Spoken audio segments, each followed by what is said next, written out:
పేదలు, రైతులు, మహిళలు, యువజనులు సాధికారత సాధించిన నాడే భారత్ సాధికారతను సాధించినట్లవుతుందని భాజపా గాజువాక నియోజకవర్గ కన్వీనర్ కర్నంరెడ్డి నరసింహారావు అన్నారు. జీవీఎంసీ 87వ వార్డు వడ్లపూడి ఆరోగ్య కేంద్రం ఆవరణలో వికసిత్ భారత్ సంకల్ప యాత్రను ఉద్దేశించి ఆయన ప్రసంగించారు. అర్హులైన ప్రభుత్వ పథకాలు లబ్ధిదారులందరినీ గుర్తించేలా చూడటమే ఈ యాత్ర ప్రధాన లక్ష్యమని చెప్పారు. వికసిత్ భారత్ సంకల్ప యాత్ర పేదల ఆరోగ్యానికి సంజీవనిగా మారిందని ఆయన తెలిపారు. ఈ కార్యక్రమంలో కో కన్వీనర్ సోంబాబు, గూడూరు శంకర్రావు, బోండా ఎల్లాజీ, కట్టా పద్మ, నాగేశ్వరరావు, భువనేశ్వరి, సిడిఓ సూర్యనారాయణ తదితరులు పాల్గొన్నారు. అనంతరం డిజిటల్ స్క్రీన్ పై మోదీ ప్రసంగాన్ని వీక్షించారు.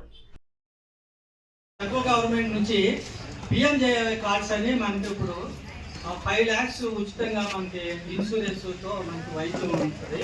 అదేంటంటే మనకి వాలంటరీ ద్వారా మనం రిజిస్టర్ చేయించుకోవాలి. పిఎంజేవై కార్డ్స్ చేసుకోవాలి. మీ ఏరియాలో వాలంటీర్లు ఉంటారు, వాళ్ళ దగ్గరికి వెళ్తే వాళ్ళు ఈకేవైసీ చేస్తారనమాట. దానికి మనకి కార్డు జనరేట్ అవుతుంది, సెంట్రల్ గవర్నమెంట్ వస్తుంది అనమాట. ఉచితంగా 5 lakhsకి మనకి ఉందన్నమాట.